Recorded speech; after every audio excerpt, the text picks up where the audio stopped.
lights are out, you stumble in the dark. You kept pushing on, but then you went too far. When your ship has sailed and all your dreams are lost, everything is wrong, you feel like it's your fault. Just remember, I will be there for you, baby. Remember, there's nothing out there to get you, don't forget it. When life throws lemons, just call on me. Just call on me. Just call on me. Just call on me.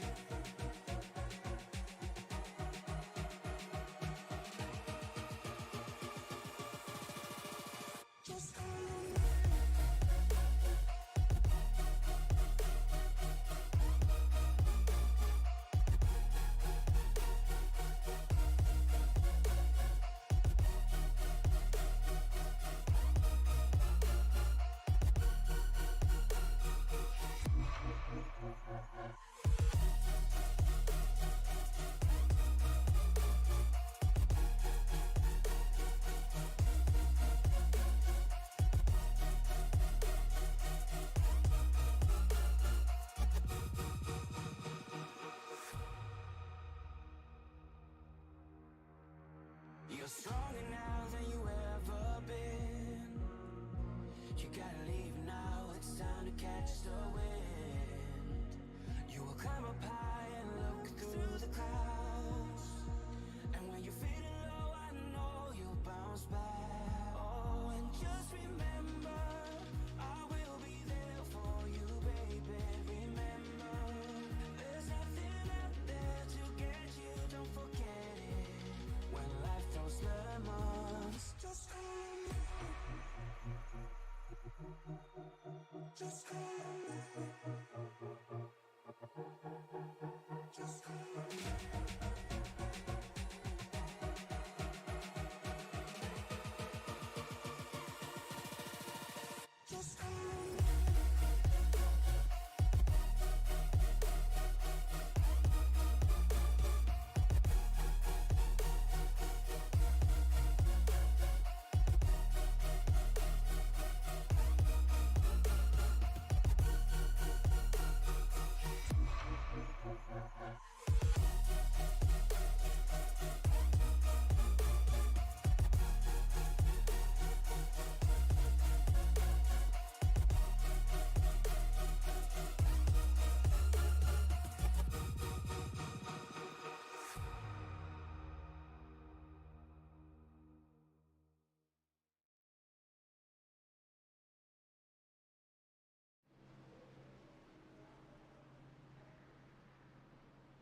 Welcome everybody to Sim Racing Media and the Western States Racing League as they take on Atlanta Motor Speedway. I am Mike Demoney up in the booth.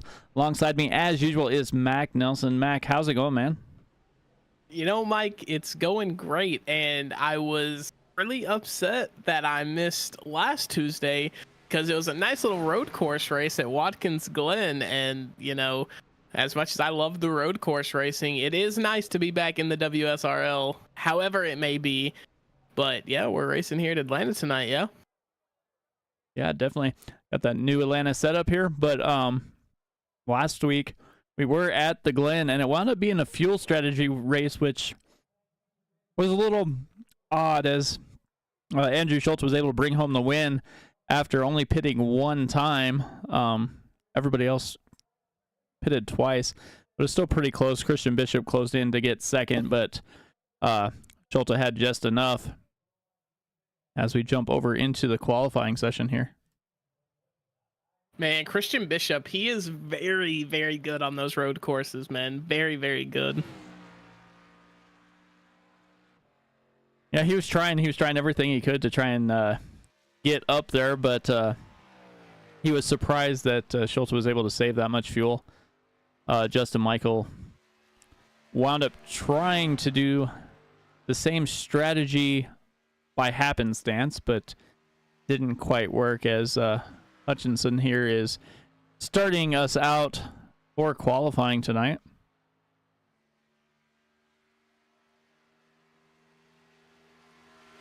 Wayne Hutchison, great driver. Unfortunately, gets caught up in some things. I believe he got caught up in some mischief at Road America, a couple of weeks ago. But other than that, he does seem to run into the bad luck a lot. So maybe tonight will be his night. Yeah, you never know. As we were talking about Christian Bishop, he wound up coming out on track with 32.90. Wayne Hutchinson a 32.42. Michael Bourne a 32.59. And David Weaver throwing down a pretty good lap, a 32.58. I'd imagine we're going to see the second lap be a little bit faster. Christian Bishop a 32.43, so yeah, just a little bit faster. Michael Bourne a 32.30. Okay, not bad laps from the drivers here so far. However, the heavy hitters have yet to take the track, so we'll see exactly how everything plays out.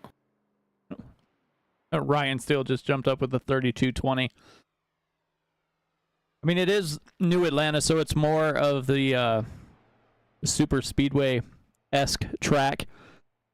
So tonight we're going to see lots of pack racing, a lot of drafting.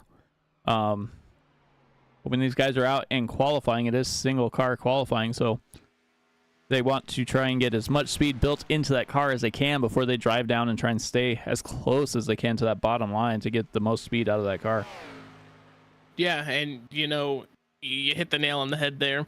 And drafting is going to be so important here because, one, it's going to save you fuel, in your car if need be. If that comes down to be, a win condition is saving fuel, then being, in the back of a pack or, receiving the draft from somebody in front of you, it's going to play a big part in that. And also, going into those heavy banked corners, you wouldn't really think it, but that dirty air is going to be having these guys very, very tight going around these corners with the speeds that they normally carry. So, yeah, it's going to be tricky. Yeah, definitely. Watching practice, there was a lot of 2 and 3 wide racing, and I'm assuming we're going to see more of the same. We might even see dare I say it, a little 4 wide action coming towards the start finish line towards the end. Come on. You're talking dirty to us now, Mike. Miles Swearingen up there with a 32.19.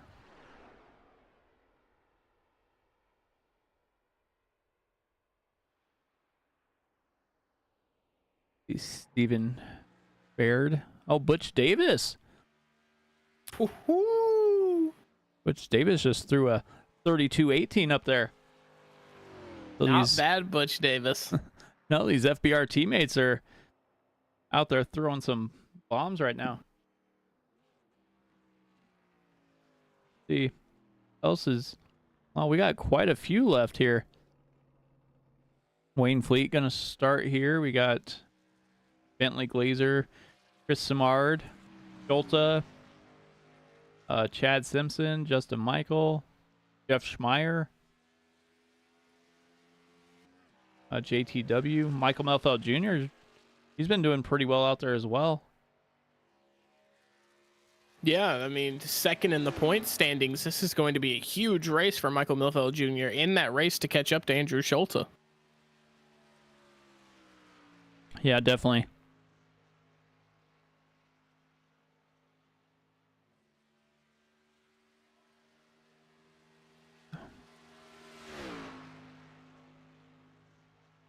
Like Wayne Fleet's the only one currently on track.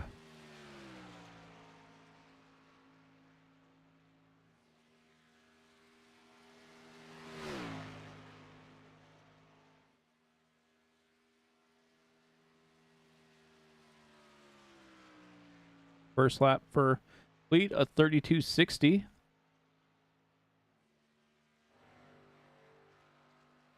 Sure.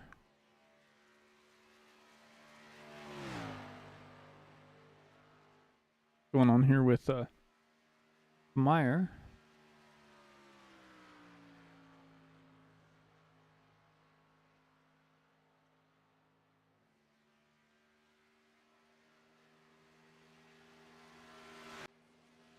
Dustin Burns a 33.09.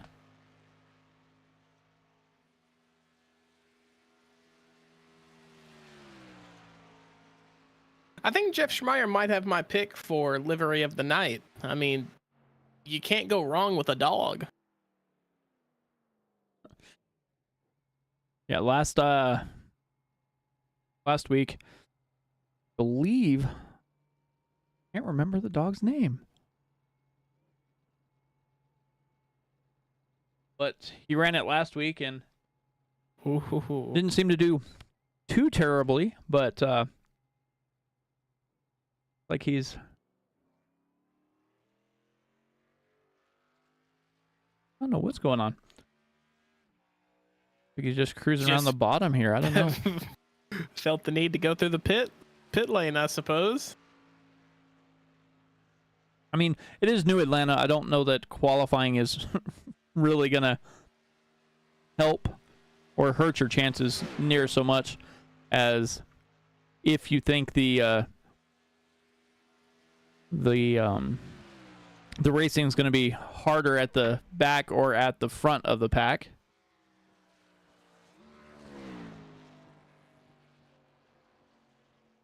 Got here. Dustin Burns coming down pit lane. Jeff Schmeier still logging some laps out here, it looks like. Yeah, he is flying.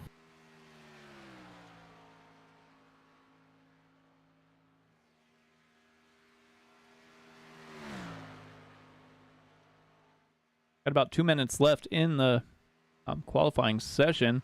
If these guys are going to come out and take turn at qualifying, they better get moving as laps are 33 seconds in length.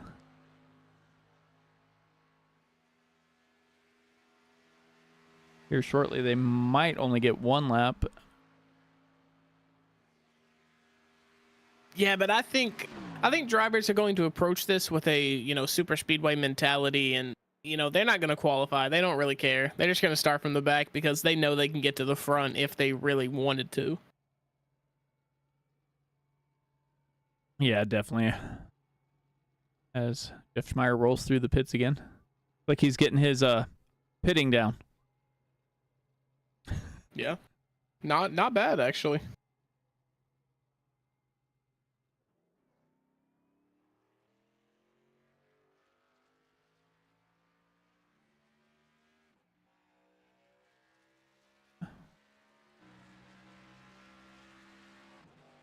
Better look at the dog there for Jeff Schmeier.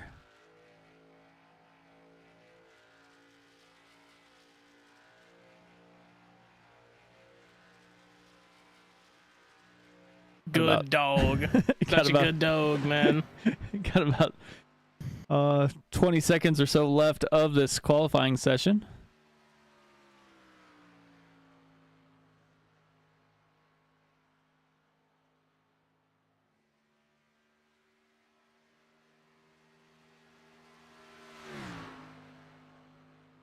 And we are set for 104 laps of fun and excitement tonight.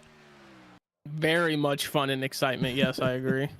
They got, like they reduced the fuel cell a little bit to only 45% and added, and only have 3 sets of tires laying in the pits. So see how that changes the strategy here tonight.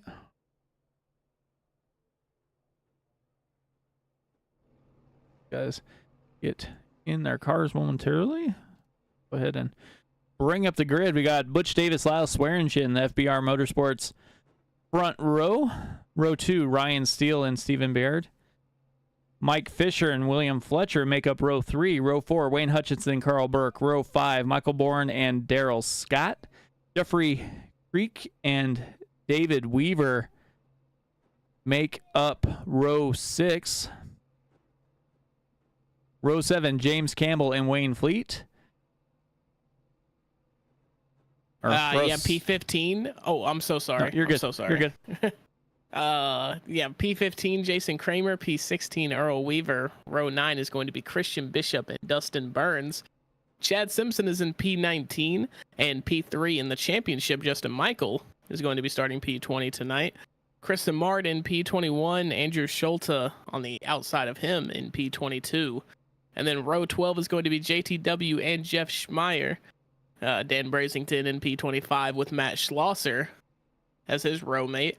P27 is going to be Michael Milfeld Jr., P28 Bentley Glazer, and row 15 is going to be Charlie Widener and Dennis Fuson with Keith Kelman in P31. Definitely. So we are set to roll here.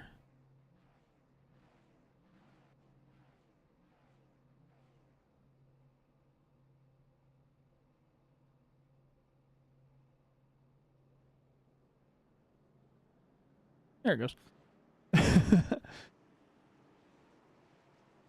So Swearingen and Davis are going to lead them to the green flag here.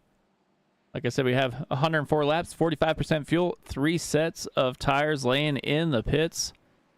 These guys will be set up for quite the race. We saw a lot of side-by-side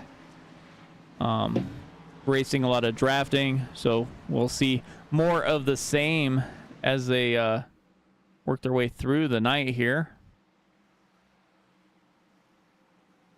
Yeah, and I think Atlanta is going to be a really fun track to watch these WSRL guys race on.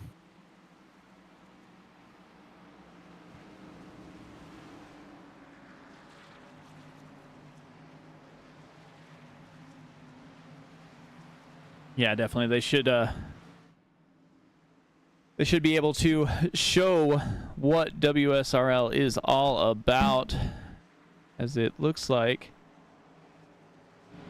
lights are out on the pace car. Rolling through turn number 4. Swearingen Davis head into that restart zone, and he is down and away almost immediately. Butch Davis gets out in front. Lyle Swearingen back to second. These FBR teammates hook up early here.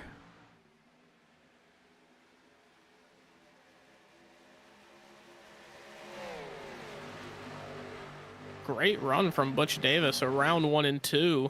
Him and Lyle Swearingen hooked up. Might be a problem for Ryan Steele and Mike Fisher if they are synced like this all night. Yeah, looking at the way they're running right now, Swearingen and Davis are hooked up pretty well. Everybody else is kind of bouncing around, not really rafting each other very well. And just as I say that, it looks like they pretty much fall in single file line right now. Michael Bourne up to the high side just a little bit with, looks like William Fletcher behind him.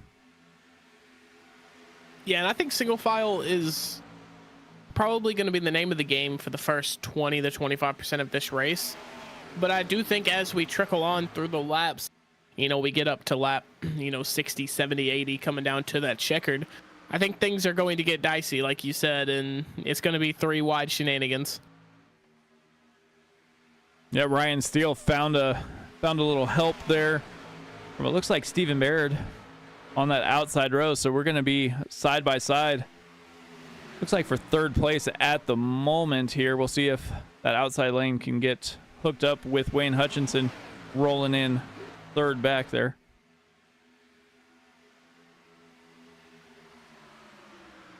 Yeah, and unfortunately, the 17 of Wayne Hutchinson outside of turn 4. This is the second lap in a row it's happened. We'll see if it happens here again. But it seems like he is maybe off throttle or, something of the sort, because the cars in front of him, that 0-3 of Stephen Baird, it just gets out and away from him. Like you saw it there going down the back straight a little bit as we have someone spinning. That's Carl Burke, 52. And he's going to take it into the grass. Yeah, it looked like he was trying to decide where he wanted to go. Looked like he almost thought pit lane and then changed his mind. And we stayed green as he was able to keep it going in the right direction. But that's definitely not somewhere he wanted to be as he falls clear down to 29th. Ryan Steele, Mike Fisher side by side up here for third place. Yeah, that's unfortunate for Carl Burke, but well done on him for saving that. He was sideways for that almost that entire corner, and he got it done, kept it safe. Yeah, definitely. You can see how much wheel he had to put in that to keep it going in the right direction and not just spin around and come back up into the field there. As he was towards the front, that could have been the big one already with only 5 laps completed. Ooh, contact almost made between the 34 and 03 there. That was Michael Bourne and Stephen Baird. That was extremely close. I'm surprised Netcode didn't take the wheel, and Stephen Baird is getting sideways again in that corner. His pace is surely about to fall off. That's a lot of mistakes made in a row. Yeah, it looks like that. And also Michael Bourne there on that inside row got a little bit loose as well. Christian Bishop coming up behind him. So it looks like he doesn't... Looks like Michael Bourne's trying to make a pass on Fisher maybe, but just not getting the room. He needs to get that nose down there. Yeah, and Stephen Baird is trying it on Ryan Steele, and Ryan, being the seasoned driver he is in this league, and being the aggressive guy, he is not letting it happen. He is defending extremely well right now against Stephen Baird, but after so many attacks, surely you concede one, so we'll see. Stephen Baird is right on his back bumper there. That was almost disaster going through the, I guess, tri-oval is what you'd call it. Sounds about right, but I don't know what's going on, but you can almost see that Stephen Baird and Michael Bourne are almost having a little dancing competition there as both of them get a little bit loose. Almost the same directions as they slide up and down the racetrack. Ooh, almost touched there. Yeah, this is getting really spicy really early, and I'm not sure I'm here for it. But we are seeing 5th and 6th place just absolutely giving it all they have. We are 10% into the race, and these guys are just gunning for it. I didn't expect us to see quite this much action towards the front. I figured it'd kind of single file out like you were saying, and then heat up more towards when pit stops were planning to happen, as people were trying to figure out where they wanted to be and who they wanted to be around. But they're almost 3 wide back here with like Wayne Hutchinson, and that was William Fletcher through the through the field there down to that inside wall. And he's off the track, so it looks like right now, I'm going to say we're going to stay green. He's just sitting there. I mean, it sure would seem that way. Yeah, he's towed. It shouldn't be a question on if it stays green now or not. Let's see what happened. Oh, the 42, just a little bit of a bad bump there. Send him down to that inside wall. But up front, it's starting to heat up once again. We are side by side now, almost for the lead, as Ryan Steele is getting a heck of a push there from Stephen Baird. And it looks like Lyle Swearingen and Butch Davis aren't quite as hooked up as they once were, as they both got a little bit loose there. But Baird got loose as well, so it backed him off a little bit one more time.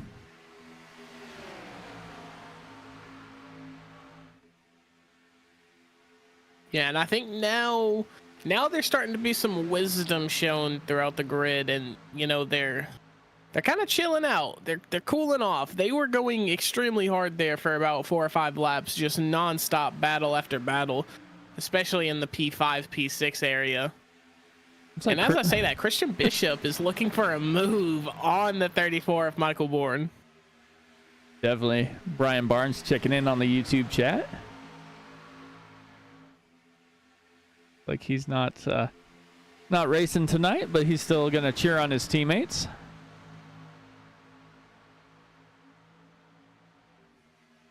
Wayne Hutchinson, one of those teammates, it looks like. Oh, and Butch Davis is loose. Oh, there's chaos. There's chaos. Chad Simpson gets hit. Stephen Baird James Campbell gets it as well. Jason Kramer.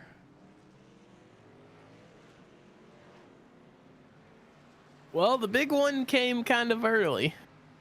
Yeah, I was definitely not expecting that. Let's see. We can see what happened here with Davis. So Butch Davis slides up. Ryan Steele just hits the right rear, not square at all. And it's that 68 hits Lyle Swearingen hits the 03, or the 03 hits Lyle Swearingen, sends them sideways.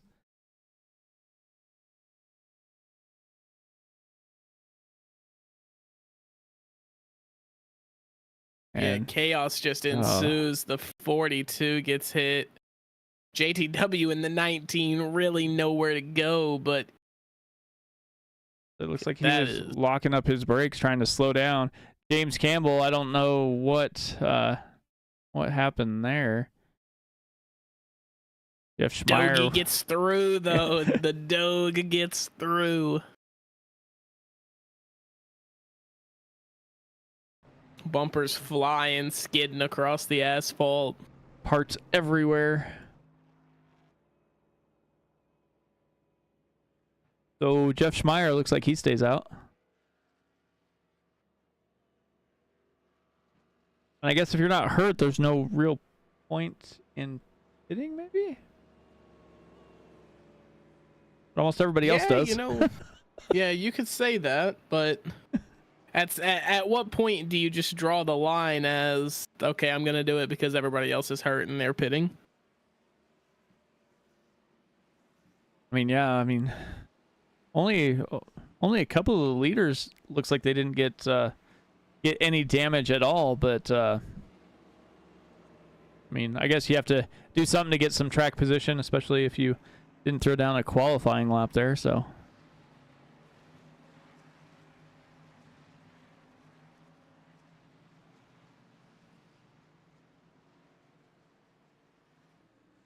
Oh. And yeah, Jeff Schmeier is going to come in the interim race leader there for one yellow lap.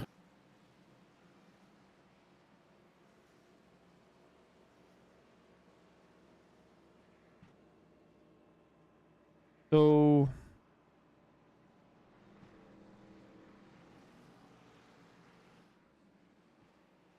I don't know. I was gonna say what would be the point of staying out and then look like entering a close pit, so that means you're starting at the tail end of the longest line anyway.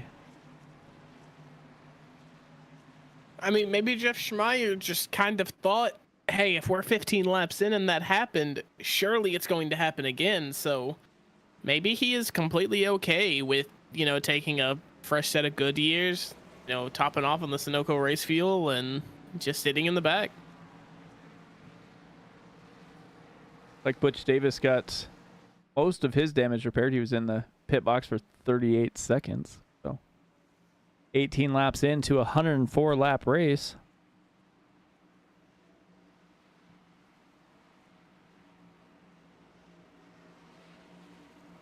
We'll have a little bit different front row as Mike Fisher, Ryan Steele are in the front row. Lyle Swearingen, Wayne Fleet in row 2. Christian Bishop, Michael Bourne, row 3.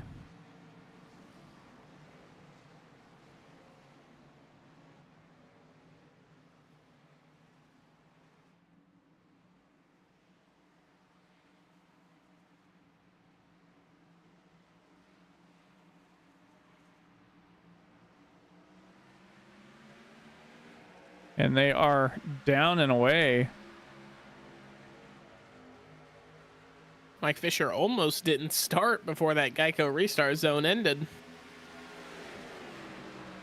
It looked like he's almost stacked the field a little bit there. Lyle Swearingen was all over his back bumper. He'll jump out and jump in front of teammate Michael Bourne.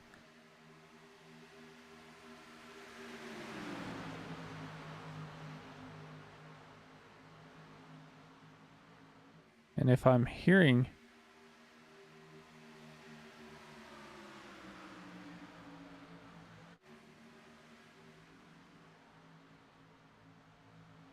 That is Carl Burke again.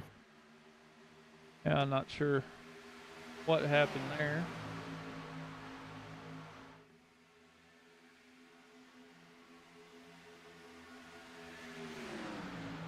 See what's going on. I don't know what exactly happened there, but up front we still have Lyle Swearingen and Michael Bourne in the high line.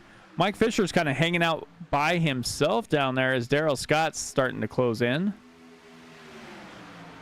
Daryl Scott showing some major Canadian pride there with the Canada-themed car. Then the all-white car of Bentley Glazer. Yeah, you know, just Bentley doing Bentley things, man. He's a part-timer now. He comes and goes as he pleases, and he doesn't really run a scheme, which I think is fitting.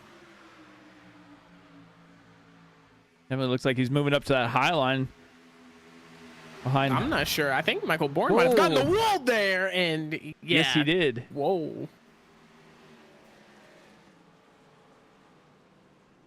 Well, 400 of Matt Schlosser takes a little bit of a hit. Butch Davis. Oh, man. Okay, it says Michael Bourne crashed like...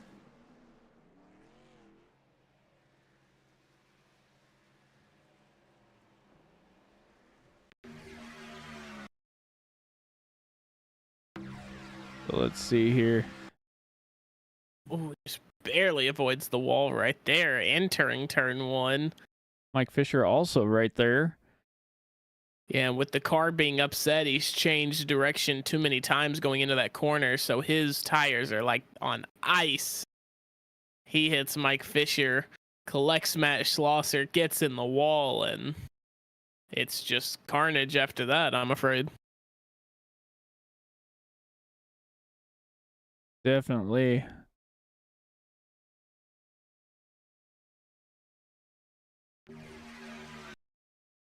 See.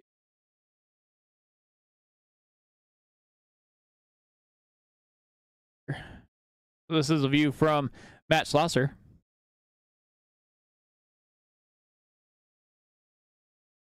Yeah, so he comes up entering, gets loose. Yeah, you see him get loose.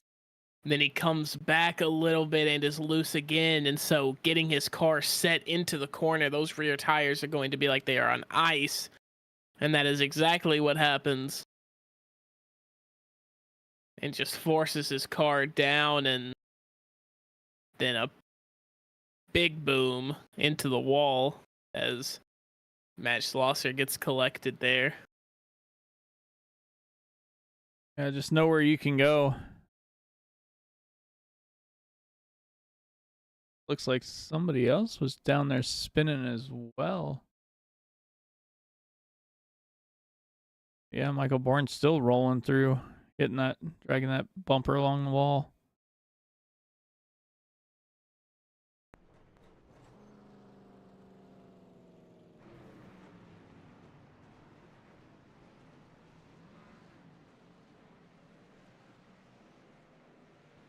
Trying to see who that is. Oh, Earl Weaver. Yeah, that must be Earl Weaver there.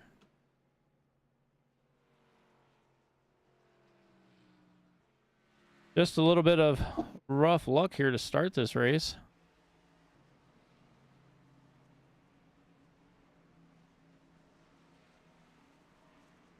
As we are on lap 24.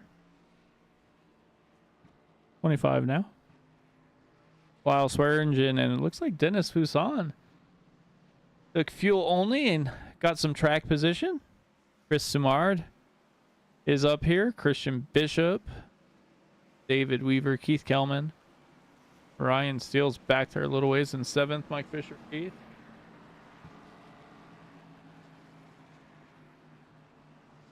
Yeah, really good opportunity to jump positions here with the second caution coming, you know, what was that, 6 laps? Maybe not even. Maybe 4 or 3 laps into the run.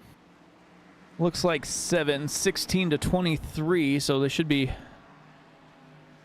pretty good. It looks like everyone from 7th back hit pit lane. Everybody else is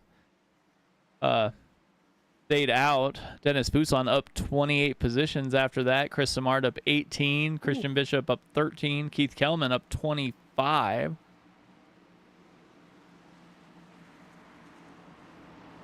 Yeah, and unfortunately, William Fletcher is down 24 spots in P30 right now. Earl Weaver, Matt Schlosser, and Michael Bourne all have just stayed in the pit. They are repairing damage, I assume. Matt Schlosser is out, spent 3 minutes and 46 seconds in his pit. But for Earl Weaver and Michael Bourne, they are clocking 4 minutes and counting. Lyle Swearingen wastes little time and is down and away. And Chris Samard is right with him. FBR teammates doing what they do up here. Dennis Poussin, Christian Bishop hooked up pretty well as you see Matt Schlosser make his way out of pit lane there. Yeah, it's going to be tricky. It's going to be very tricky re-entering this racetrack while these guys are racing for positions on the drop of the green. And we are caution. Oh, it's looking like one of those nights, gentlemen. Don't say that. Oh, Mike Fisher just like that. Oh, he just didn't stop. Oh, let's see what happened before. And the 03 of Stephen Baird gets into him. What happened here?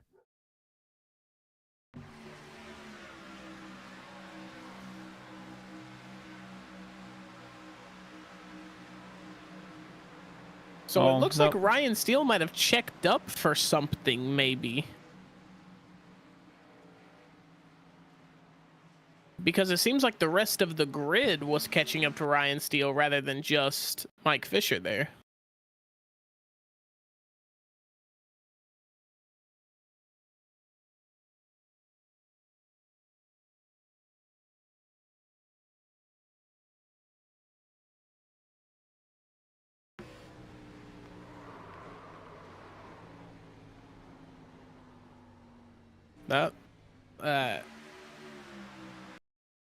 It looks like Ryan still got a little bit loose before he got contact. That is unfortunate. To see, and then all of a sudden he'll like start to slide and maybe check up just a little bit. The 03 tried to split the gap there and just got hammered.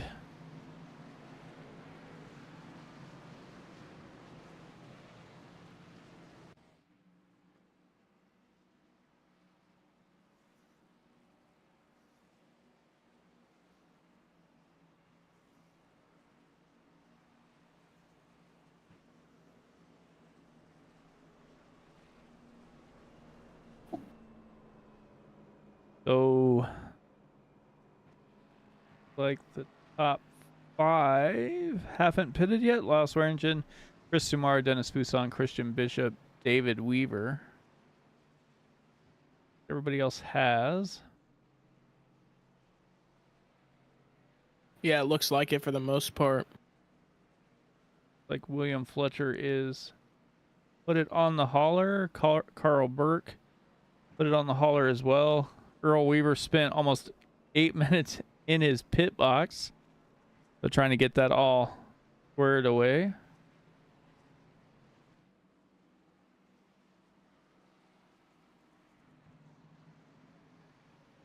Lights are out on the pace car.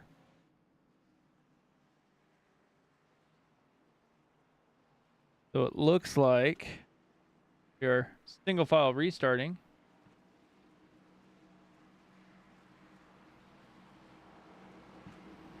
I don't think we got a full green flag run there.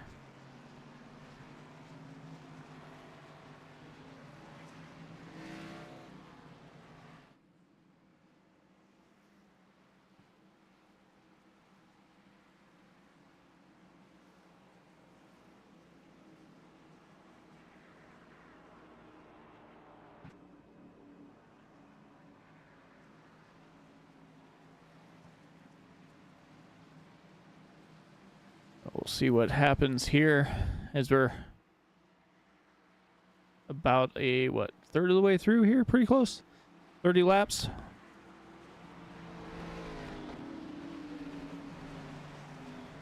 That's not a good average there, Mac. Yeah, no, I was trying to do the math in my head, but it was just a lower number than I actually thought, and it kind of depressed me. So we're just going to stick to watching and not mathing. Lyle Swearingen gets a pretty good jump. Chris Samard right behind him, so FBR teammates rolling through once again. Dennis Poussin, Christian Bishop hooked up there as well.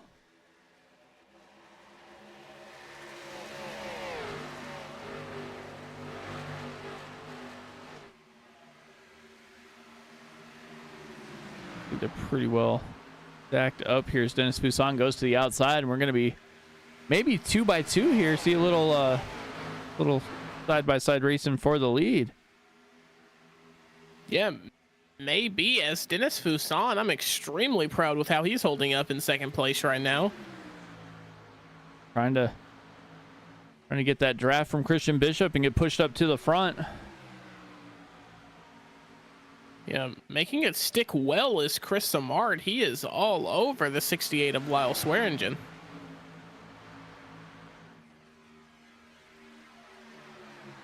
Yeah, they're pushing up here. Let's go back though. They're wrecking back here. See, looks like everybody made it through. The 03 of Stephen Baird, he probably has some damage because he got involved in that big one on lap 15 or whenever that was. And then, last caution, he got collected a little bit. So unfortunate for him as, it just looks like he doesn't have very much pace to him. Yeah, it looks like Dennis Poussin got out of the way, and look who is coming back to the front. Butch Davis on the high side, trying to get back to his teammates up front here. Yeah, and what a good showing from FBR that it would be, have Lyle Swearingen, Chris Samard, and Butch Davis up here just, dominating the top of the grid. And honestly, with the 81 and 87 of Justin Michael and Andrew Schulte back in P12, P13 is where they currently sit. They've got some time here. If they want to try to maybe get a gap out here, a three-man pack that is synced and on the same page could do a lot of damage to the rest of the grid here. Yeah, they definitely could. If I'm Dennis Poussin or Chris Samard, or Dennis Poussin or Christian Bishop, I'm not getting rid of letting Chris Samard get out of my sight there. Yeah, exactly. I agree with you. Like Jeff Schmeier, he's a couple laps down. See that dog making his way towards the front. That's my pick. I know he's 2 laps down, but that's my pick.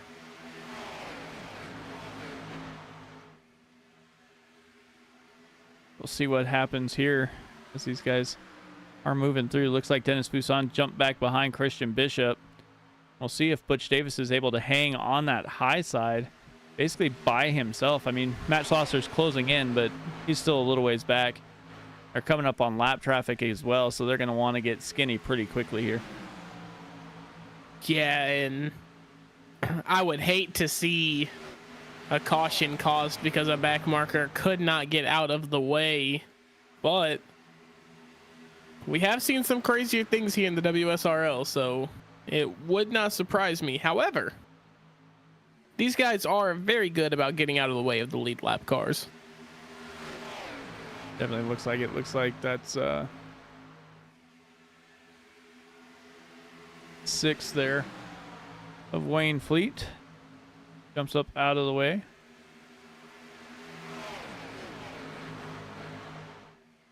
Looks like we got some lap cars even mixed in here as Matt Schlosser's a couple laps down, running up front here with the leaders. It looks like Chris Samard's getting a little loose there. Doesn't quite like Christian Bishop give him a little push, it looks like. Yeah, I mean, these are cars that have not pitted yet, so, they are falling victim to tire wear pretty heavily here. I think that's why Butch Davis has been instructed to hold that high line, because if you take up all the track, it doesn't matter how worn your tires are, because they cannot overtake you. So I think that might be the strategy for FBR here. Definitely. I mean, if they can control both lines, they can probably make it work pretty well towards the end of the race here. And if they can control basically the pace of the race, I mean, it'll be hard for anybody to compete with them, especially when there's 3 cars up front like that. Yeah, but Christian Bishop is breaking the hold right now as that officially unlinks them, as Christian Bishop does get the overtake on Butch Davis. However, Butch Davis is trying to make that high line work, and to be fair to him, he does have a tremendous amount of pace up there for being alone, but that's just the problem. He's alone, as Dennis Fuson and even Ryan Steele are kind of lurking. They're just kind of hanging out there. It looks like Ryan Steele might elect to run with Butch Davis because he knows Butch Davis is pretty quick. Ryan Steele's no slouch either, as he was up front for a little while before he went down pit lane. Yeah, I mean, if there's anybody that has nothing to prove, it's Ryan Steele. I mean, you're defending champion here in the WSRL, and he might not have had a season, or the first half of the season that he liked. He has not gotten that W yet, but he has gotten 2 top 5, so I'm sure he's going to be on the hunt and very aggressive this last half of the season. Yeah, definitely wants to take advantage of some of the tracks, as these guys were basically, I think they were basically part-time last season, but this season they've showed up almost every race.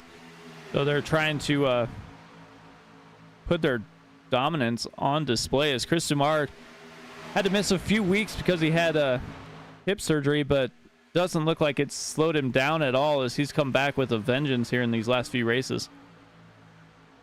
Yeah, I mean, he has a win to his name. He's only participated in 7 of the 11 races that WSRL have had, and he has gotten 1 win, 5 top 5s, 6 top 10s. So yeah, he is absolutely cooking, and say it almost every week, but it's a nice emphasis. They have 4 drop weeks, so for Butch Davis right now, he's good. If he competes the rest of the season, he's good, and he will be counted for the whole 16 race season.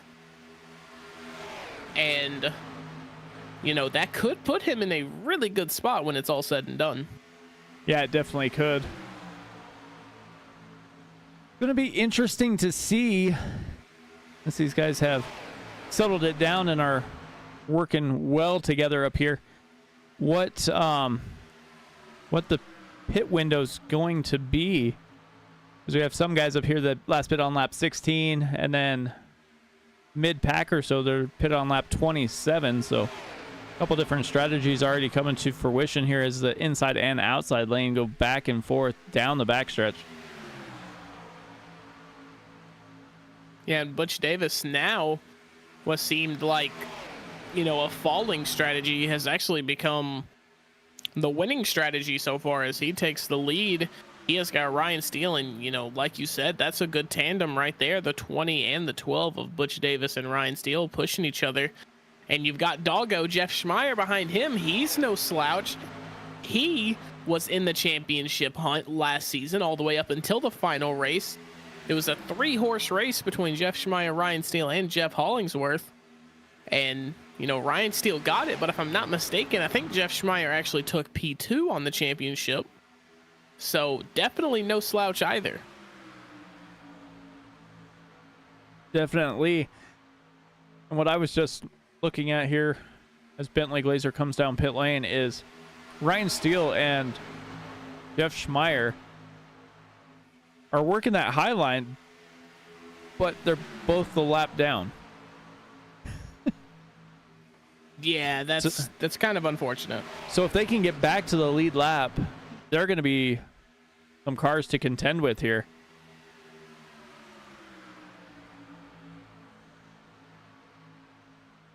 I mean, Ryan Steele last pitted on lap 29, so he'll probably be good for, you know, at least another 15 laps. 16 laps further than almost anybody else around him, so he might be able to use that to his advantage and try and get back on the lead lap that way. Yeah, you're exactly right.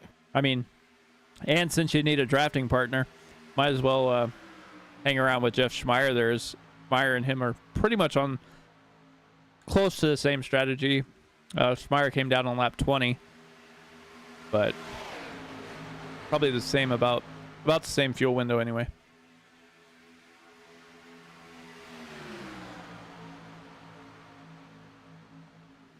And it kind of sounds like I'm hearing some pit calls, but not from Butch Davis. That is wow. As I say, pit calls. Yeah, that is not necessarily what you want to do. It's almost an exact repeat of what happened earlier in the race.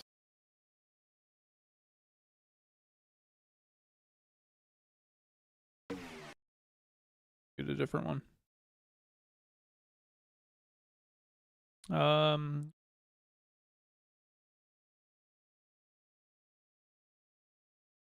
There's on board with Ryan Steele. Everything looks pretty good right now. You know, not too bad.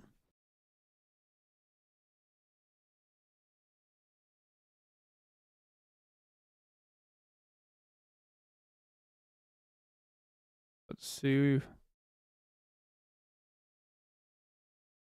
And there it is. He's just a little too hard into that corner in the second groove as well, so you're getting less.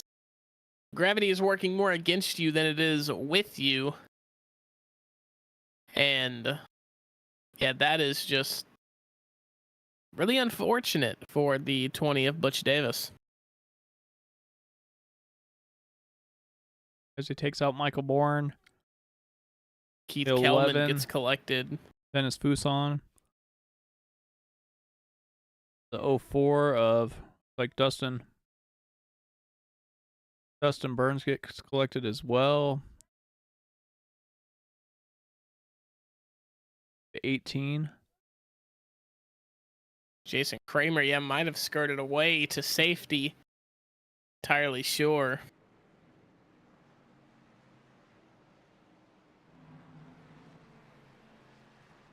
So, like, everybody's going to come down and get popped off here, except for Ryan Steele and Jeff Schmeier. But I'm assuming they're probably going to come down this time.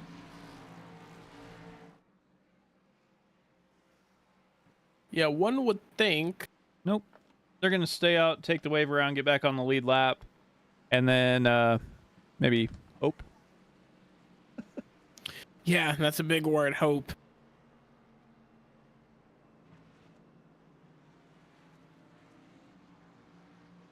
There they go around. So they get back on the lead lap anyway.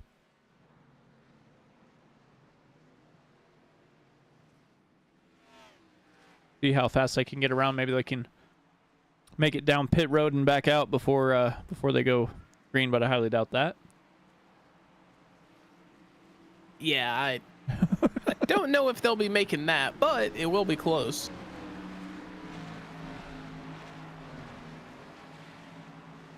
So we got we still have FBR teammates up front. Klaus Swearingen, Chris Sumarin. Christian Bishop hanging out in third. David Weaver up there as well. And don't look now, but the 87 and 81 are making an appearance inside the top 10. Yeah, you know, this is what they do. If they are not in front at the very start of the race, then they come in right around the 60 to 70% mark They are, in that P3, P4 position, ready to fight, and they are right on pace. Like you said, yeah, they are P6 and P7 as of right, or sorry, P6 and P8 as of right now. We are about to go green. Lyle Swearingen has the button. He takes off. Chris Simard, I'm sure, was relayed the call as he almost matches the pace set by Lyle Swearingen. They're going to get in line and continue to push each other. Yeah, definitely. As Christian Bishop wastes little time and just stays right with them. But that outside line has Justin Michael and Andrew Schulte. They're going to start making their way towards the front, I do believe. And it looks like Charlie Widener's back there as well. Yeah, Charlie Widener, race winner in the WSRL. Setting P10 in the standings right now. He has gotten another top 5 on top of his win. So, good on him. He's someone who is, I wouldn't say one of the most consistent drivers, but his top end talent is definitely there. On his good nights, he is, just as quick as anybody else here. Yeah, definitely.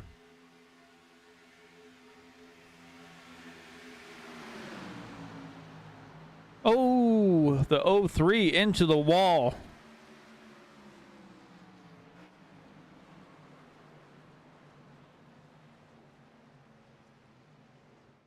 That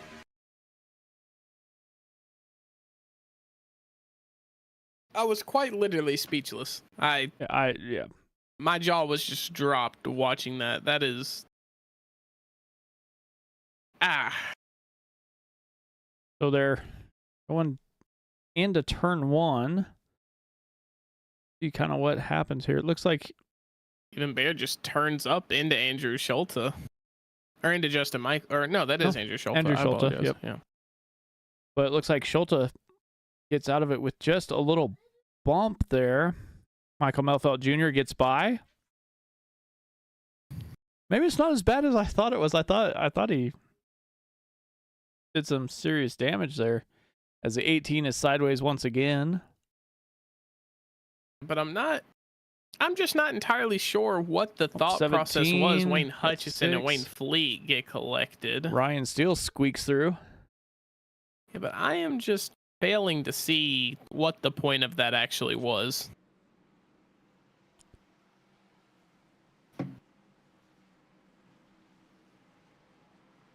I don't know.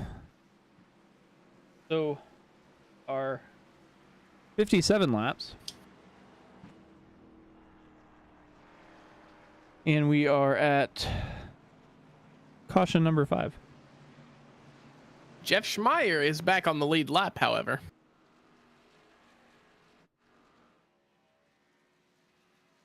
Get that wave around. This is looking spicy for my pick tonight. All I'm saying is the stars are starting to align. About halfway through the race? Yeah. Why not? He needed to come down to pit lane anyway. To get fuel. Last pit on lap. Last pit on lap like 20, so definitely had to make it down pit lane.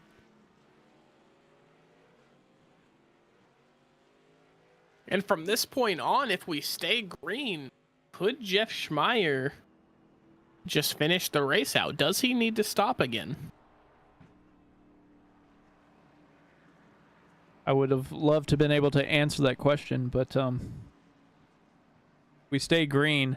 I'm going to say probably. I think almost everybody can probably make it. They all pitted on lap 56 or thereabouts. Some that pitted on lap 50 that are still up front here. So we'll see what happens with that. It looks like Butch Davis is trying to get as much of his car repaired as he can as he is in pit lane again.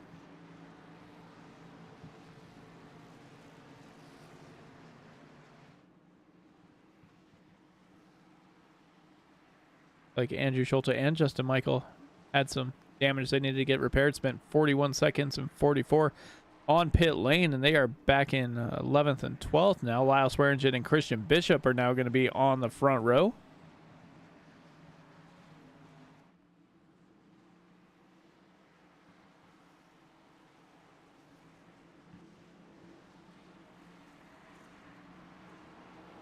Let's see. Jeff Schmeier is now scored in 18th position.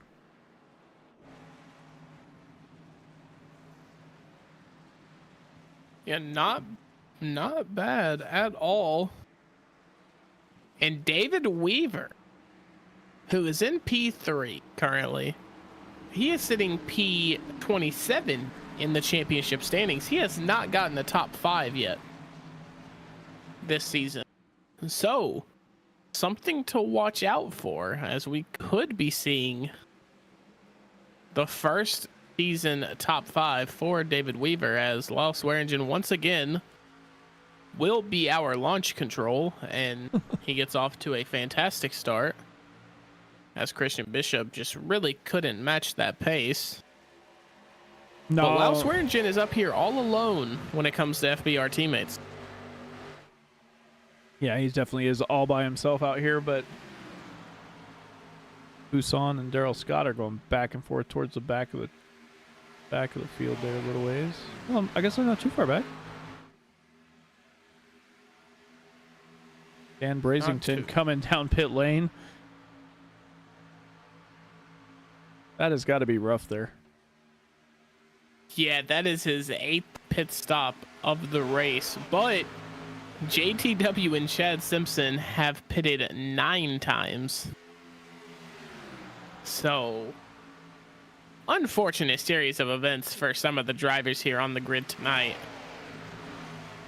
Yeah, I think a lot of them are just trying to get their cars fixed, as they've been basically hitting it as many times as they can to get as much damage fixed as they can.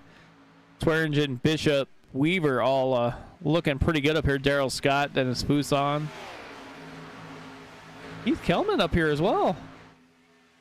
Yeah, another mid to backpack hitter in the top 10.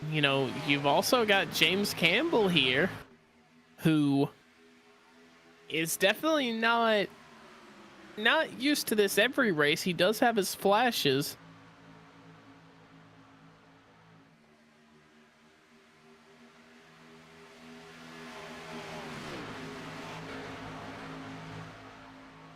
Looks like everybody's kind of settled down a little bit, or a little bit anyway. Yeah, I think after, what was that, caution number 7? No, it hasn't been that. 6. Many. 6. Okay, I was very close though. Wow.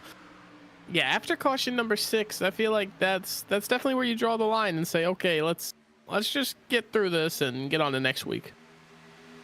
The problem I see is we've got some drivers up front that aren't necessarily used to driving up front and not used to the pushes that they're probably getting here momentarily, as Fuson and Scott and Weaver, and even Kelman and Campbell. I mean, they're usually not running up here, so definitely a different scene for them here as we're working lap 64 of the 104. Yeah, I mean, for sure. And for these guys, it's great experience being up here in the, top 3, top 5, top 10 for some of these guys. But at the same time, it also comes with a lot of pressure. You've got some heavy hitters behind you. You've got some really rapid drivers. And, when the lights are the brightest, will they still shine or will they fade? Look at the pack back here behind them. There's your pick. Yes, sir. Moving up just to the outside of Justin Michael and Andrew Schulze. So,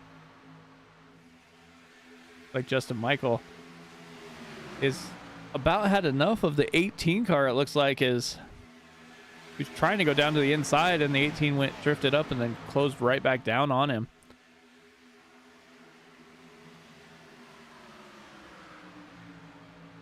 That's Jason Kramer here. Whoa, and Yeah, Justin Michael just almost running in. Wayne Fleet hits the 13. As that's going to bring out the yell no. Yell no. Not yet, anyway. Yeah, as a 13, he is still very loose. James Campbell, he needs to either get a grip or get off the racetrack right now because his car is not behaving very well. Definitely not. But as all of that was going on, looks like Jeff Schmeier is now inside the top 10. Yep, Doggo is moving up. He is in the right place at the right time. It looked like he had some pretty good wheel control to get around there. But he's got quite the gap to make up now. As like David Weaver, Dennis Fuson trying to work that outside. Nobody's really with him. Chris Sumard making his way back up inside here. Keith Kelman. But from Kelman back to Justin Michael, it's a 2-second gap right now. And I don't know that Justin Michael really has anybody around him at the moment. Yeah, Justin Michael, unfortunately, is in no man's land until Jeff Schmeier and crew catch up. But Andrew Schulte is also in that group, so I'm very sure that Andrew Schulte will let Justin Michael in on the fun, as we are yellow and James Campbell did not take my advice. Definitely did not.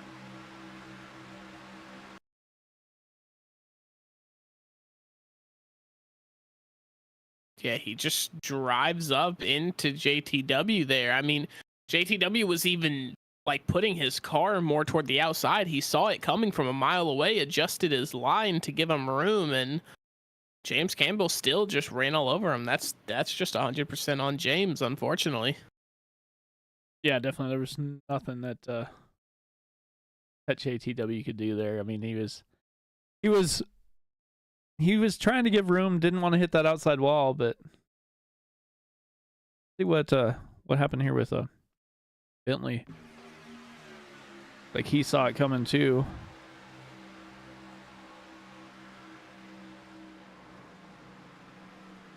Yeah, he just slams on his brakes to try and avoid it and goes down through the infield.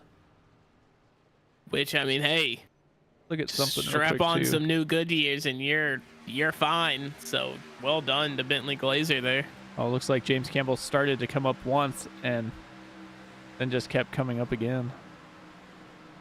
Yeah, I mean, that is just that's just something you hate to see. And, you know, obviously our opinions up here are going to be omniscient compared to everybody else because we see all the angles, we see the best angles, but unfortunately I just can't understand what James Campbell thought he was doing there.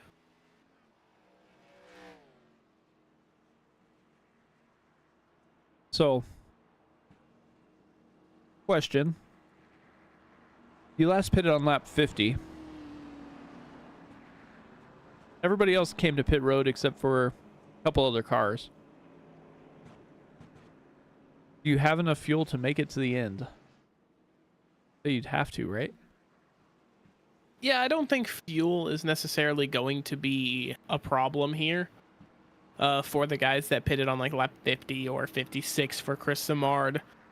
I think the problem is going to be tire wear because, yeah, you know, at these, you know, super speedway-esque tracks where, you know, you're kind of just pinning it and seeing what happens, you know, the tire degradation isn't going to hurt you as much as it would on other tracks, say like a Michigan or a Texas or even an Iowa. But I think it will hurt you enough to where if you are on these, you know, when we hit lap 95 and, you know, 10 to go, Christian Bishop is going to be on 45 lap old tires compared to, let's say, Dennis Fuson, who has fresh tires now. He will be on 25 lap old tires. So I think there is going to be a lot of play in that. I'm not necessarily going to say that, you know, either strategy is going to shine, but I do think there's going to be a noticeable difference.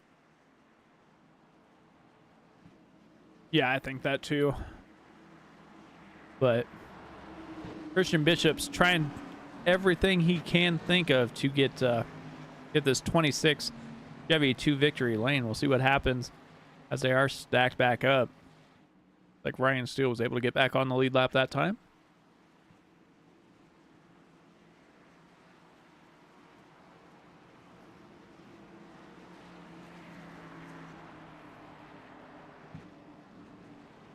Your pick's hanging tough in P8 right now.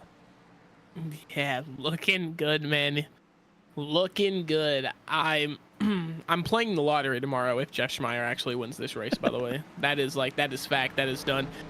You know, if you're watching this, I don't condone gambling, but I mean, come on. Come on, I gotta try. You know what I mean? Yep, pace car is in. Christian Bishop will control the restart this time. Yeah, gets right to the restart zone and he is down and away. Gets a pretty good jump.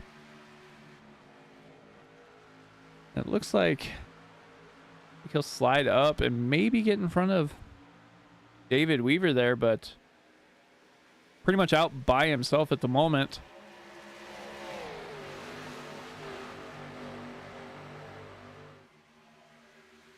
Andrew Schulte looking to make a move on Dennis Fuson, but that's going to get swallowed up. Andrew Schulte wanted to hit the switchback, but the 16 of David Weaver was just a little too close for comfort there. Yeah, definitely. But you have Justin Michael and Andrew Schulte trying to work together. Christian Bishop working that high line and kind of keeping Justin Michael down low. Yeah, splitting up the teammates right now. And, you know, Christian Bishop is doing what a lot of people on the grid would call God's work right now. You've got arguably the two most talented drivers in Andrew Schulte and Justin Michael, and they're on the same team. So, you know, for Christian Bishop to be separating these guys like this and not letting them link up, I mean, that's Captain America-esque if I've ever seen it. Well, not only that, but behind him, he's got Lyle Swearingen, Chris Simard's teammate back there as well. So trying to keep everybody in line and kind of away from each other. That way there's no teams really helping each other. And they're forced to help Christian Bishop get pushed more towards the front if they want to be anywhere close to their teammate at the moment. Yeah, I mean, Christian Bishop is a solo in a land of duos right now, but he is holding his own very well. I will say, fair play to him. And Fuson looks like he got a little loose there, but still was able to keep the car under his control for the most part. Yeah, I mean, no harm, no foul. We keep going, and what's weird about this track is that even when these guys get loose, it's not really breaking their pace at all. You know, we saw it with Ryan Steele earlier. You know, I'm still unknown or uncertain on why he slowed up as much as he did.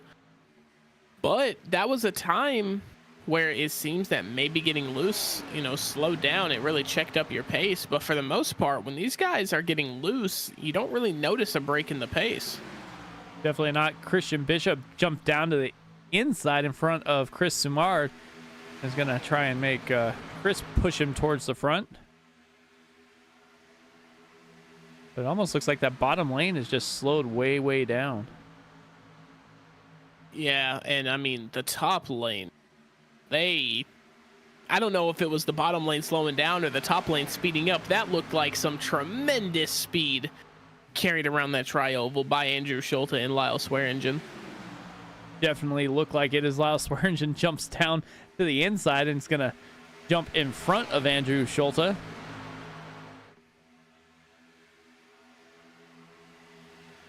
Christian Bishop still leading that bottom lane. Michael Melfeld Jr. third on the outside. Harley Widener back there as well. Jeff Schmeier.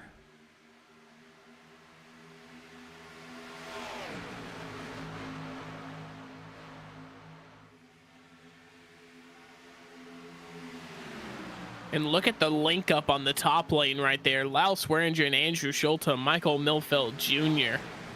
3 of the top 5 in the championship standings right now, just outclassing the rest of that top, how many ever, 6, 7 cars, they were linked up and they got Andrew Schulte in front of Christian Bishop. I don't know if that was by design or if that was a winged decision by Andrew Schulte, but it yields him the bottom line and the race lead. Definitely the best spot to be on track right now.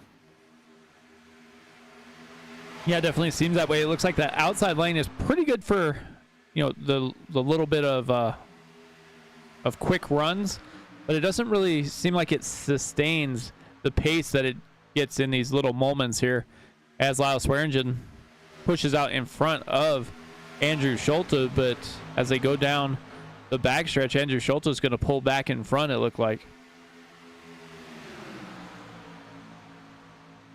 Yeah, it's weird. These two lanes are just trading back and forth. Which one's faster? We have lap traffic up ahead, so that's going to play a tiny factor into what boils down here over the last 18 laps or so, or 20, however many ever we have left. 22 actually. Dustin Burns gets completely down off the track, out of way. Yeah, honestly, not a bad call. No, just get out of the way, let them race it out here as we are side by side through what, top 10, 5, 6, 7 rows back almost. Yeah, it's an absolute war zone right now.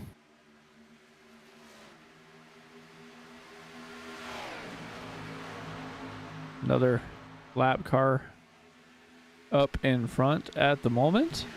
Swearingen and Schulte still go back and forth. Each one not really given an inch, really.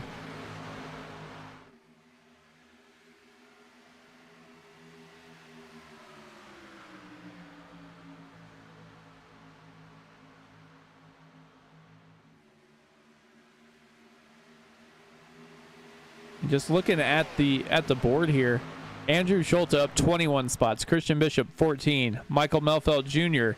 24. Christian Bishop's going down pit lane. Is he going down pit lane, or did he just fall from the order? Pit lane. Nope. Yeah, he is in.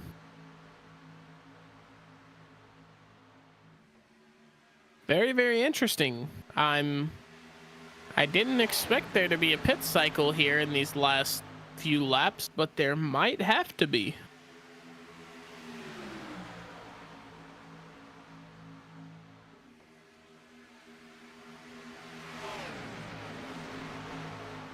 Here they battle side by side. That's a 14.83 second pit stop for Christian Bishop.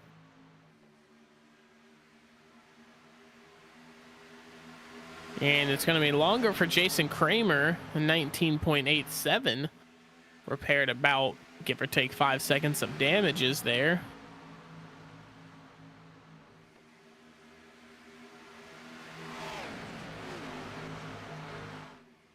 See what's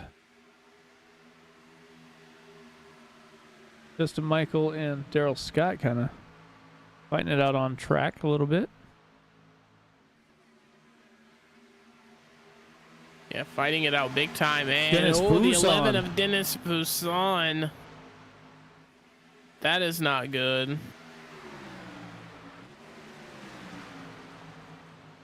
I think Daryl Scott checked up quite a bit there. Dropped about 5 positions.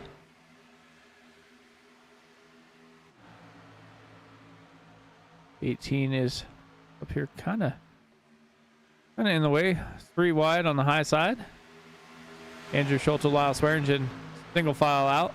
And the 18. And the 95 of Charlie Widener is going to collide with the 18 of Jason Kramer, and that is going to throw a wrench into plans.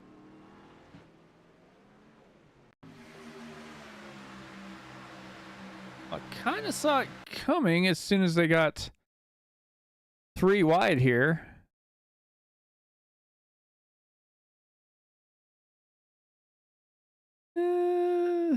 I'd almost say more the 18 coming down after he touched the wall there into Charlie Widener. Yeah, that is.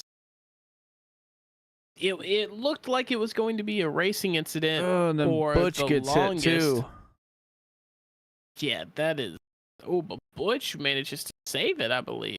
Yeah, it looked like he did. The skills from him. Little tap there.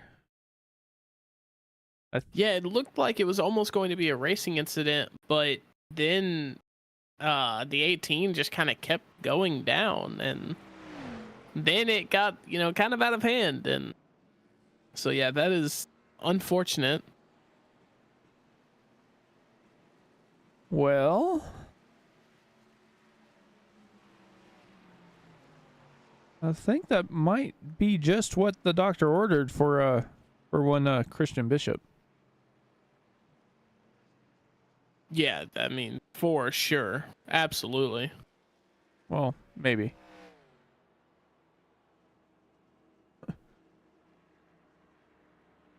As what in the world?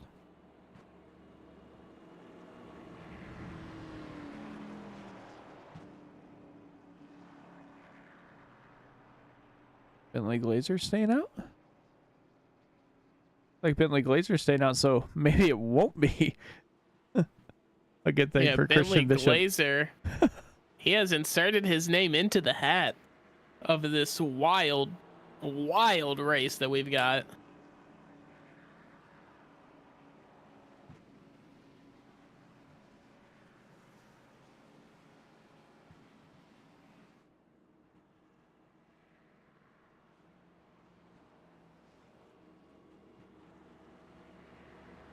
Trying to see who would get the lucky dog there, but I think it was supposed to be JTW, but he was involved in the wreck, so I think nobody gets it, so that'll leave Christian Bishop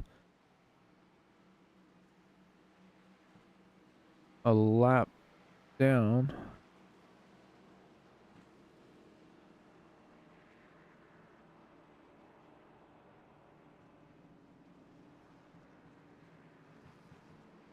Oh.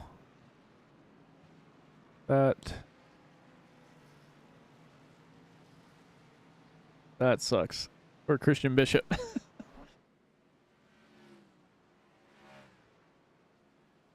Yeah, yeah. That stinks. That actually stinks. I figured he'd get the wave around, but I guess not. No, won't get a wave around because Bentley Glazer was in front of him, and now they'll reset the field, so he doesn't even get a start on the front row. He gets to go to the back there, so that's gonna throw a wrench in his plans. Yeah, that hurts. That really hurts. Looks like Bentley Glazer's gonna try a little strategy play here. Last pit on lap 71. If he's gonna be able to run with the big dogs up here, as Lyle Swearingen's going to be to his outside, hooked up with teammate Chris Sumard, and don't look now, but Ryan Steele's back up here as well. Yeah, Ryan Steele, wow, what an effort from being what I think was 2 laps down at one point. Him and Jeff Schmeier both get to that restart zone, and Bentley Glazer's down and away. Lyle Swearingen stays with him pretty well here. We'll see if these FBR teammates can get hooked up pretty quickly here and make quick work of Bentley Glazer. But Glazer's out to a couple car lengths right now. Yeah, a couple car lengths, but that is going to be rebutted and met by Michael Milfeld Jr. getting an amazing run. He is going to switch up to the top lane just in time to cut off that FBR tandem. And Jeff Schmeier is in 4th place right now. That is all I'm saying. That is all I'm saying. Down to actually P5 with the run from Chris Samard. So you remember what I was saying about 4 wide? Yeah, we are going. We are doing it. We are 3 wide right now, lap 93. We are coming up on 11 to go here. Guys definitely are not pulling any punches right now. as Swearingen and Simard get stuck up on the high side here. Meyer and Glazer are hooked up. Justin Michael and Michael Melfeld Jr. on the high line are working pretty well. Christian Bishop third in the bottom row. See if he can push anybody down here towards the win. Really probably hoping for a quick caution. Get himself back on the lead lap as Jeff Schmeier gets loose. No, the doggo. That is very unfortunate. That is probably his chance out the window. Unfortunate. And he's back in 13th and looks like he's losing that draft, so everybody is kind of bottled up here. Bentley Glazer gets turned to the inside. Oh my gosh, Oh, Christian that's a big one. Bishop. Christian Bishop was trying to get by. One. Christian Bishop. That's a oh my huge gosh. one. Oh no. That is the big one. So you remember El Dago? El Dago is rolling through, but we gotta watch this. Hang on. Bishop.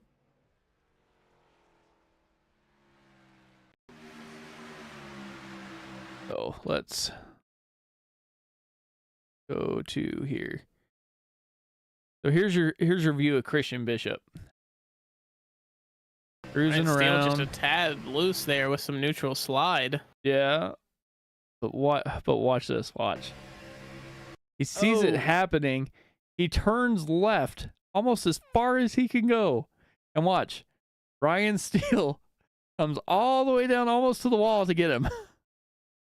Yeah, that is tough. Dennis Poussin collected. Andrew Schulte collected. Chris Sumar, Lyle Swearingen. Keith Kellman. Charlie Widener gets through, I believe. Look like it. The 29 of Dan Brazington. Matt Schlosser. Might be easier just to say who was not involved.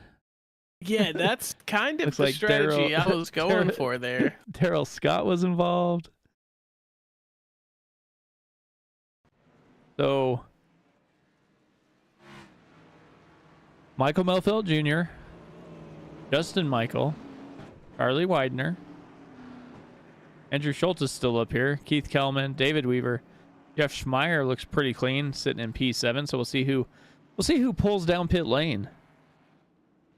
Bentley Glazer, Ryan Steele, Chris Sumard, they're all rolling, but they're going to want to come down pit lane. Yeah, I mean, for sure. And honestly, if you're any of these top guys, I don't think you come down pit road. I just don't think it's worth it. I mean, you got, what, 2-3 laps on your tires? Yeah, there's no need for the top 7 to pit, I don't think. Yeah, I wouldn't. I'd take my chances right now. I mean, the only reason I'd come down to pit lane is if I absolutely had to. Like Bentley Glazer. I mean, even if you're Ryan Steele or something, have a little bit of damage, might as well take your chances. See what's happening.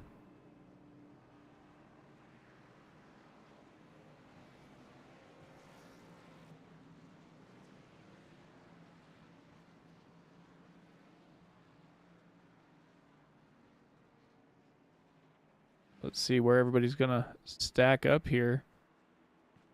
Michael Melfeld Jr., Justin Michael, row 1. Harley Widener and Andrew Schulte in row 2. Keith Kellman, David Weaver. Row 3, row 4 is Jeff Schmeier and Ryan Steele. So we'll see how that shakes out with 6 laps to go when we go back.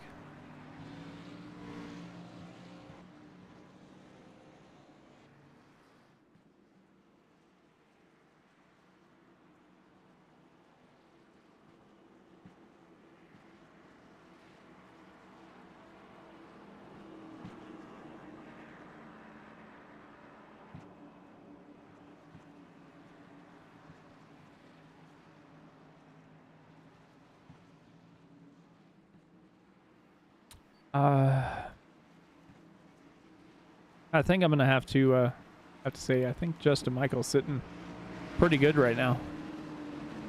Yeah, you know, I was thinking that. I was thinking Justin Michael, and I was thinking, to be honest, Charlie Widener. But Charlie Widener does have some damage to the front end of that Toyota Camry, so...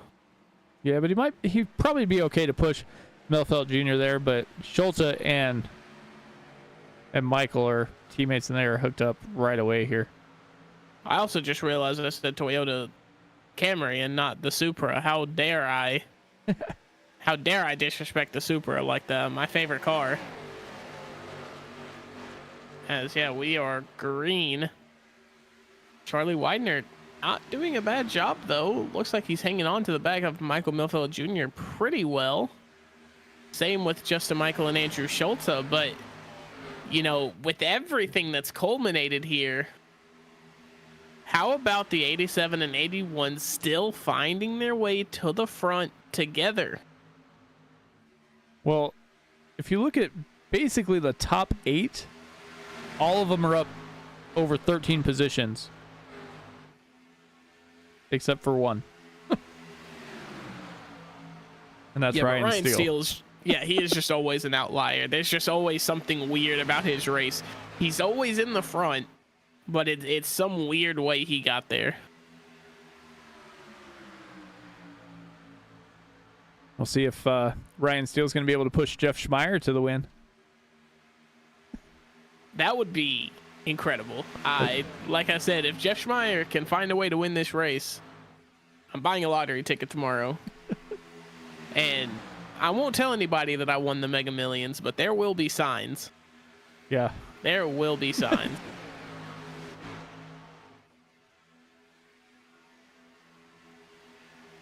I think Justin Michael and Andrew Schultz aren't quite hooked up like they used to be. They keep running a little bit different lines. Keith Kelman, I don't know that he feels very comfortable getting pushed there by Chris Sumard.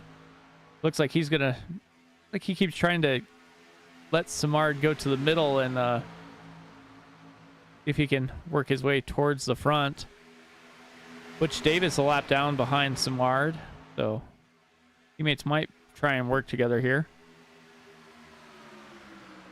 Yeah, keyword might. 2 laps to go. It should start to get a little bit dicey momentarily, I would think. Somebody's going to try and do something, right? Yeah, surely. I mean, with all the cautions we've had, all the aggressive driving we've had, surely they say one more time. Why not? Maybe it'll work this time. As, yeah, we do see some 3 wide action. Jeff Schmeier, Chris Simard, and Keith Hellman, I believe that is. He's got his elbows out, driving. We are official. Michael Milfeld Jr. has the lead coming into the last lap, but Jeff Schmeier coming around the top, 3 wide. That's just Schmeier sticking his nose out there. We'll see what he can do if they can hold it up there. Justin Michael jumps up to block. Jeff Schmeier says, none of that, as he battles back. 3 wide coming through turn 4. Justin Michael Melfeld Jr., Jeff Schmeier. Michael Melfeld Jr. wins the race, gets sent through the infield. But he is going to be the race winner, I do believe. Jeff Schmeier with the 2nd place. I was so close. Let's see if we can get a good look here. Hang on.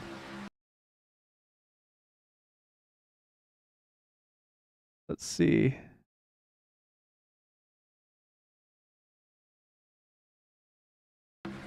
See what happens here. Oh, what an excellent run that Ryan Steele gives to Jeff Schmeier there. Oh, wow, that was so close.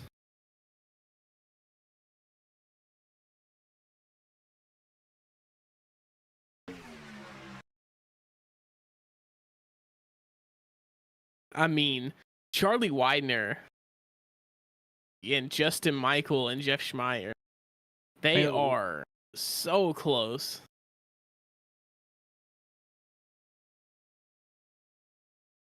Let's see. That is so close, man. Oh, that was so close.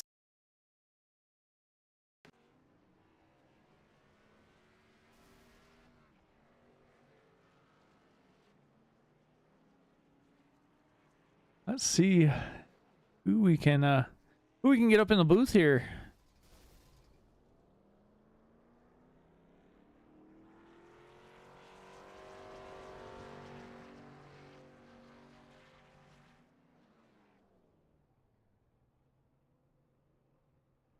Let's I'll let you talk to third place finisher first, Mac. Justin, Michael, Mac up in the booth here. How are you doing, man? How are you all? Doing great after that finish. Can you walk me through what exactly was going through your mind on that last lap? Well, the first thing was the lap car that I didn't think was going to get on the apron, and I thought we were all going to die. But other than that, we were just trying to control it there the last 4 or 5 laps, and the 30 and the 12 got a really good run up high, and so I just threw a block on them. I wish I would have stayed up there a little longer though, then we could possibly got a 1, 2, 3, 4 finish. That's what we were shooting for, but they made a good move. They had to do it. But we put on a good block on him there, and I think that that kept him from winning the race, and we were able to get Michael a win. So I think that makes us all 4 of us get a win this season. Yeah, I mean, well done to you guys. And, through all the chaos, through all the, events, the cautions, what exactly did you apply to your racecraft in order to bring yourself back up to the front? It seemed like there were 2 or 3 different occasions where just obstacles got in your way and you kept trickling down the grid. What exactly did you apply to your racecraft to get back up there? Just staying clean. That was the only thing. I think I finished with 0 incidents. I think it probably was one of the only ones that did. And first half of the race, we just kind of stayed out of trouble. Just dropped to the back and stayed back there for a while, and then started kind of moving our way up a little bit. But we just got lucky avoiding most of the incidents. We're able to slow down for them. I know there's a couple people that kind of arc braked them, so we got lucky. We missed all that. So. Yeah, well, you drove an excellent race, and you drove it home P3. Who would you like to thank for the performance tonight? Just the guys from Bandit Motorsports, Andrew and Scott for Scott Patent Paints for painting this awesome car. Charlie and Mike, they did a great job down there. We always like working with them at these tracks when it's the 4 of us, and we're really glad Mike was able to get a win finally.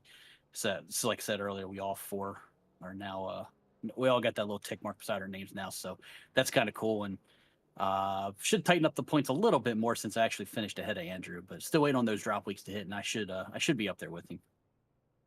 Oh, and you guys are calling a great race. We always appreciate you guys. Yeah, well, we appreciate the entertainment that you guys give us every single Tuesday night. But Justin, Michael, P3 here in Atlanta, enjoy your night, man. Thanks, guys.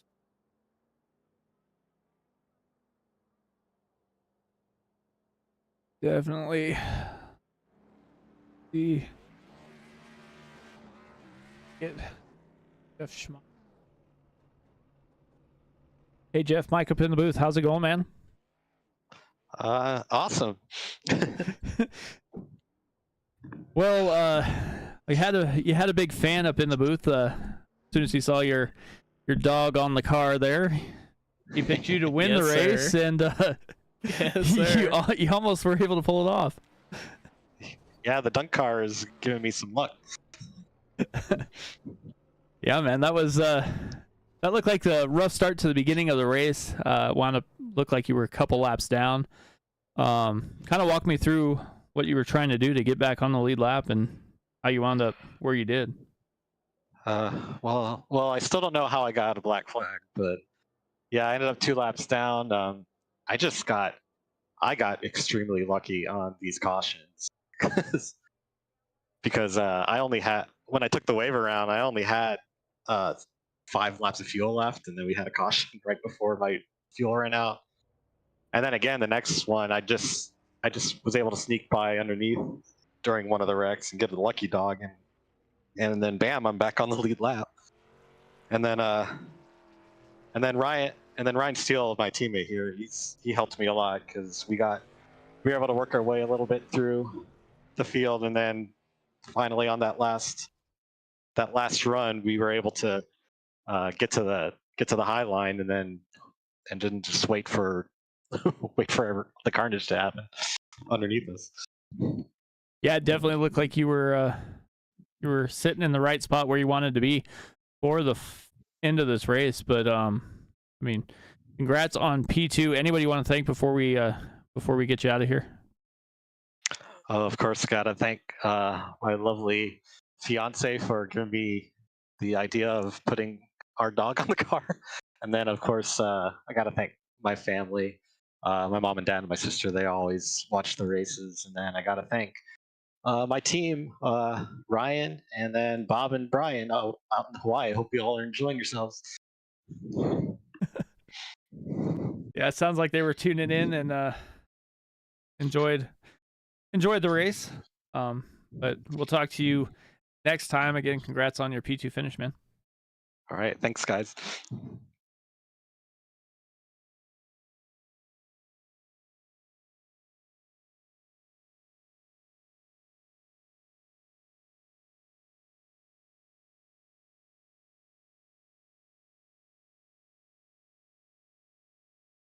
Back, I believe you're with Michael Melfelter. Hey, Yes, guys. sir. Mike Milfeld, winner of the race. How are you doing tonight, man? I'm doing really good. How about you guys? Doing really good considering the finish that we just saw, and what an absolute nail biter it was for you. Was there anything special that you had going into those last few laps, especially the white flag? My teammate Charlie Widener behind me. You really had to have help on this track. And Justin and Andrew helped out too. We all kind of worked together throughout the race. So it was nice that we all finished up like top 5. Yeah, Charlie Widener, someone who, has really, sprung into, kind of a role of being that kind of dark horse guy. Would you say that, his pushing ability is kind of what contributed to that win tonight?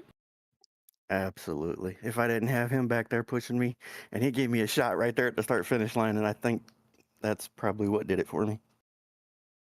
Yeah, well, excellent teamwork. A lot of people think that racing isn't a team sport, but yes, it most certainly is. And, you showed tremendous pace all night tonight. Do you have anybody to thank for this performance tonight?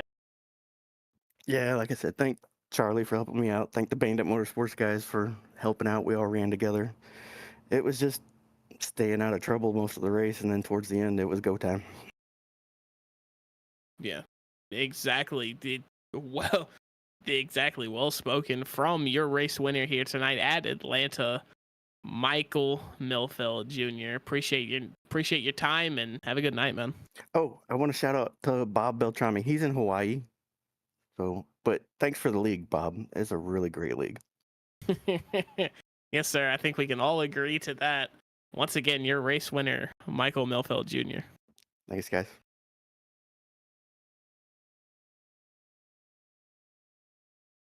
Well, we saw a little bit of everything tonight there, Mac, and we're treated to a really good finish after some carnage. Yeah, it was indeed that. It was carnage there at first, but it actually turned out to be a super close and super fantastic race there over the last couple of laps. Yeah, it definitely did. Well, with that, let's get these race results up here.